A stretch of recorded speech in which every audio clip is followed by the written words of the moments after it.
Now available on Blu-ray from 88 Films. 88 Films, I think I've mentioned before, is a company that used to just be a UK European releasing company that put out a lot of Hong Kong movies and sort of Eurocult and sort of thing Arrow does, but they were never available in the US unless you had an all-region player. Now, thanks to 88 Films and the folks at MVD, we can get 88 Films Blu-rays, all-region Blu-rays in the US, and boy howdy am I excited. I always held off on buying them because it was just like, oh, if I open the floodgates of what's available in other countries and not here, I'm going to go broke and never have time to watch anything. Thankfully, they're starting to release them here in a little trickle. So the film I'm here to talk to you about today is a film that probably most of you have never heard of, most of you probably never will want to watch, and I don't know if I'm even going to recommend that you ever do. It is from 1977, the Italian Nazi exploitation classic, that's Classick, The Gestapo's Last Orgy. That title might be all you need. That title might be all you need to know about this film. This is a film I had read about. It has been available on DVD in the past. I believe this is the Blu-ray, high quality Blu-ray debut of this film in the U.S. Boy, where do you go from there? Let me say, if you have tender sensibilities, this is not the film for you. If you rightfully view the Holocaust as something that there's no room for humor, not that there's any humor in this, or exploitation about, this is not the film for you. And if you, let's just safe to say for most people, this is not the film for you. I watched it as I was sent a review copy, and I was curious. It's a genre I don't think I've ever really, other than the Ilsa movies, of which only one is really Nazi exploitation, I've never really seen much of this stuff. So I popped it in, and boy, it was okay. I'm going to give you the cleanest description of this film that I can, without giving away any spoilers, not that there are many to give.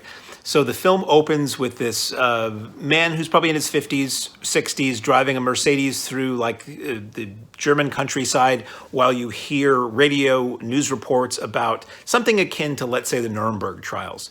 I learned from the extras on this that apparently there were another set of trials that happened in the 60s or so, and that might be more what this is based on. Anyway, you hear this guy listening to these reports, and then he drives his car into this like warehouse area and picks up a comely young lady, as they used to say, and they drive onto the grounds of an abandoned concentration camp. Turns out that she was a female prisoner at this camp. He was one of the high command at this camp, and they met there. And then the film flashes back to how they met and the really, really grim and gruesome goings-on. Basic premise. Now, trigger warning or whatever, this is really, really tasteless, just so you know. Perhaps to some degree based on fact. The basic premise of this movie is that this concentration camp is all female prisoners. They are there to basically be the reward for Nazi soldiers who have come back from the front after giving a good performance for the Reich, and they're there to basically recharge and, in the most unpleasant way possible, use these women for their own gratification. So what you get is copious nudity, male and female. The male kind of unusual, but male and female. You get every kind of perversion and degradation shown. And this isn't like a hardcore movie. This is softcore, but it's implied and just unpleasant. And if you bring to the party, as it were, knowledge of what really went on, it's just in extremely poor taste. And then just like a lot of gruesome ways of people getting killed and things like that. So it's technically well made. This transfer, the transfer is gorgeous, beautiful scan of what this film, could and does look like, and well produced. And the acting, for the most part, is good. You can watch it in its original Italian language or English with Italian language with English subs or dubbed English. There is a good amount of extras that give explanation for what you are about to watch or just watched. You get an alternate Italian ending, which adds like 5 minutes to the end of where the English version, it just like the movie continues and gives it another somewhat darker twist to the ending of the film. You get two lengthy interviews. One is with the man who runs Four Flies Records, which is a very cool Italian cult soundtrack label. And he talks about the composer for the score to this film. Good, like most Italian genre film, pretty good score. And then you get an interview, and each of these interviews are about 20 or 25 minutes. You get an interview with Luigi Cozzi, who had worked with the director of this film, and might have worked on this film. I don't recall offhand. And then you get two commentaries. One commentary is by Troy Howarth and Nathaniel Thompson, both experts on Euro-Italian cinema, Euro-cult, Euro-sleaze. Gives you a lot of context for the movie, the genre, how it was released, how it was received. Other films in this genre, they go a long way toward not necessarily apologizing for what you're about to watch, but just explaining this what is in front of your eyes. The other commentary is by Sam Deegan, who's a highlight of a lot of these 88 Films releases, and she talks about what's great about these two commentaries too, they don't really cover the same territory. There might be one or two things that are mentioned that are the same, but it is a full-length, 100 or 90-something minutes of information.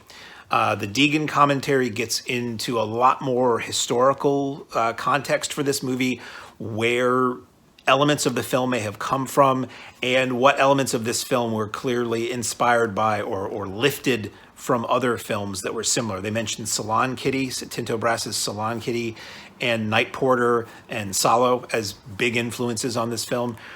For better or worse, I've not seen any of those, but there were aspects of this movie while I was watching it that reminded me of what I'd heard about those other films.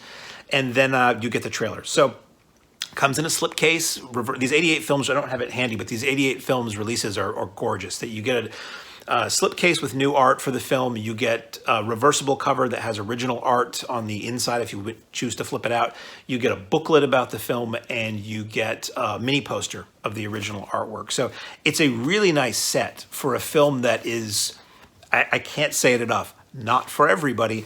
I found it fascinating, very disturbing, very gruesome, occasionally amusing in how exceedingly disgusting and insane that it got.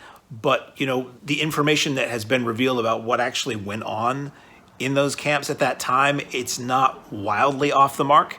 It is one of those things that you watch and you wonder, what kind of person makes a movie that's entertainment based on something as awful as this? And the commentators, I think, both say at times, I say both tracks, all three commentators say at times that, the Italians saw this as a license to just go crazy with nudity and violence and perversion and all that sort of things, because the context, it's like Westerns. Westerns seem like it's a very narrow genre, but when you realize what that allows you to do, you can tell so many stories within the context of a Western. It sounds like I'm giving this genre a compliment. You can tell so many stories in the realm of Nazi exploitation. But yeah, anyway. Absolutely not for everybody. This disc is not rated. It would have easily been an X in this country had it been rated at the time.